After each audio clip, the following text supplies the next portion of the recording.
Assalamu alaikum wa rahmatullahi wa barakatuh. Hope you're all doing well. Welcome back to my YouTube channel. My name is Ibrahim and I'm the founder of Hidayah Fitness. If you're new, make sure to click that subscribe button, make sure to turn on those post notification bells, and make sure to leave a like as well and share with your friends, right? So today's video is all going to be about basically how to count calories, okay? So if you're someone who's ever struggled with maybe not knowing exactly how many calories you should be consuming, or for example, you're trying to lose fat or build muscle, you just want to know how many calories you should be consuming, this video is going to be explaining exactly step by step everything you need to know about that. And by the way, I have my phone here because I'm just going to be looking at my notes just to make sure I don't go off track and start wandering and talking for hours, okay? So we'll try to be as concise as possible with this video. I'm going to try my best to be as quick and concise and comprehensive in this video as well. So first thing I want to mention is obviously the purpose of counting calories, okay? The whole purpose of counting calories is to measure, right? It's to make sure that you're not flying blind,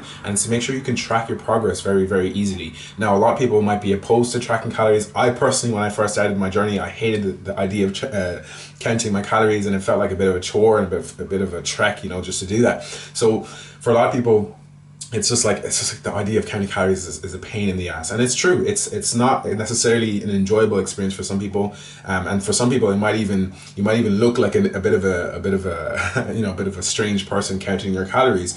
But the purpose of counting your calories is for two reasons, right? And I'll talk about it in a second. But one of them is to track the macronutrient composition, the macros, the value of the food that you're consuming, so you know how many carbs, fats, and proteins you're consuming. And also the reason why we count our calories is because if you don't count your calories, you're basically flying blind, okay? So that's the first point.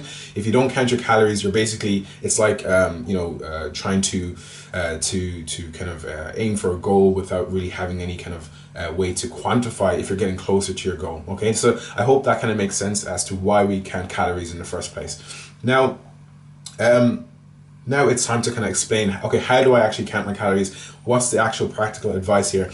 So for example, let's say you're trying to lose body fat, or you're trying to build muscle. The first thing you need to do is calculate your TDE, which is your maintenance calories, okay? And TDE just basically stands for total daily energy expenditure. So every single day your body naturally is going to expend calories and obviously use up calories regardless of whether you go to the gym or not, or regardless of how much you eat. Your body naturally, just to preserve its body and just to preserve your organs and all the different bodily functions, your body naturally is going to use up a certain amount of calories. So us calculating the TDE is to basically just understand where your baseline is, right? What your base level is. And obviously if you're trying to lose fat, you want to make sure you're below your TDE, and if you're trying to gain muscle, you want to be above your TDE. So obviously, again, the reason we want to be below our TDE or above our TDE is so that we can know how much calories we should be consuming. Okay, so I hope that makes sense. I hope I'm clear here. If you have any questions about that, let me know in the comments below. So that's the first thing we need to do, is calculate the TDE. And the way we calculate our TDEE is by number one, calculating your BMR, right? And obviously there's a lot of different ways of doing this. There's different types of calculations, different types of equations and methodologies, but you can just find one online. There's usually many different online calculators, but just to kind of give you a bit of context, the way you can do this for yourself if you wanted to is calculate your BMR, and there's an equation for that.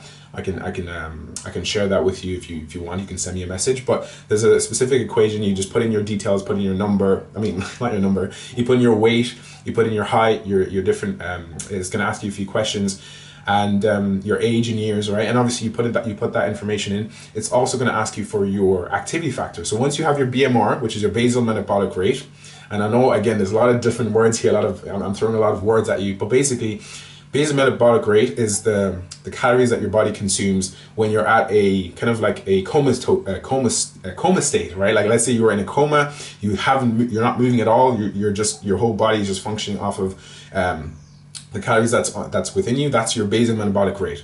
And your activity factor, so once you find your basal metabolic rate, then you multiply that by your activity factor. So your activity factor basically just means your activity level. Are you sedentary? Are you very active? Are you moderately active? Most people, especially if you're working a 9-to-5 job and you're sitting down all the time, most people are going to be in the are going to be in the sedentary category, which is like 1.2 or 1.3, something like that, right? And obviously, if you're more active, if you go to the gym regularly, you're an athlete, or maybe you're just someone who goes to the gym very often, or you exercise often, you're going to be obviously more active, 1.6, something like that, right? Now, the point is, once you calculate these numbers, once you put these numbers together and you have the equation, then you can calculate your TDE. And once you have your TDE, then you're set to go. You're ready to go. You're ready to start counting calories and tracking your progress. And I know look, a lot of this sounds complicated, but it's really, really simple. There's actually a few different online calculators. I can actually maybe put one in the description so you can look at that. Or I can send you my own personal Excel spreadsheet, or you can try this with MyFitnessPal as well. Now, once you calculate your TDE, the next thing you want to do is look at what are your goals, okay? So I've pretty much got the gist of the video now, the structure of the video. What are your goals, okay? If your goal is to lose fat, one thing you need to remember, especially if you're trying to lose a significant amount of body fat, is that for every pound of fat, right? For every pound of body fat is roughly about 3,500 calories, okay? So what this means is that if you're trying to lose 1 pound of body fat per week, you need to be in a caloric deficit of 3,500 calories per week. And what that means is that per day, you need to be in a deficit of 500 calories per day. Now, again, this might sound like really complicated. What is a deficit? What is this? What is that? Very simply, instead of consuming your TDE, which is your maintenance calories, you just reduce that by 500 calories per day to be able to lose 1 pound of body fat per week, right? Which is 3,500 calories. And if you're trying to gain muscle, it's a bit more complicated because it's not just as simple as losing fat. Gaining muscle, you need a few things. Obviously, you need to be in a surplus, but you also need to consume the right amount of protein. I'll say that for another video, but just for now, understand that you need to be in a caloric deficit if you're trying to gain muscle. You need to be in a caloric deficit if you're trying to lose fat, and if you're trying to build muscle, you need to be in a caloric surplus, okay? So I hope that explains counting calories. I hope that makes sense. Some people might ask, okay, what if I want to lose like a significant amount of fat? Do I just slash my calories in half? Do I just completely go into, only eat 100 calories a day or something stupid? Straight away, obviously, the common sense answer is no. Do not slash your calories aggressively. Do not do nothing crazy, because, and here's why, our body actually goes into starvation mode. So if you try to slash your calories in half, you try to do something crazy, your body's going to be like, yo, what's going on? Time to preserve as much body fat as possible, and it goes into starvation mode.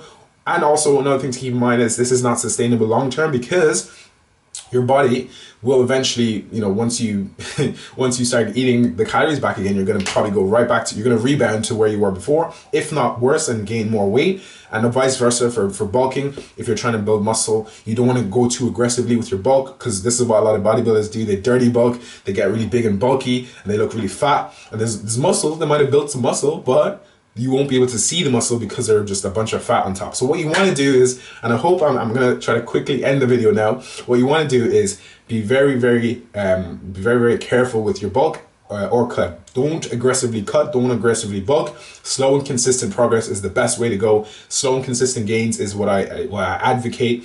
And this is a lifestyle, so you need to remember, it's not going to happen overnight. It's not going to happen tomorrow. It's going to take some time. You need to give yourself 3 to 6 months to see those results. But I promise you and I assure you, you can do this. And anyone can do this, because, I've done it myself. I've helped people do it. I definitely think anyone can do it, inshallah. So just, that's today's video. I hope I've been concise. I hope I've made sense. And if you have any questions, drop them down in the comment section below. And I look forward to seeing you guys in the next one. Wassalamu alaikum wa rahmatullahi wa barakatuh.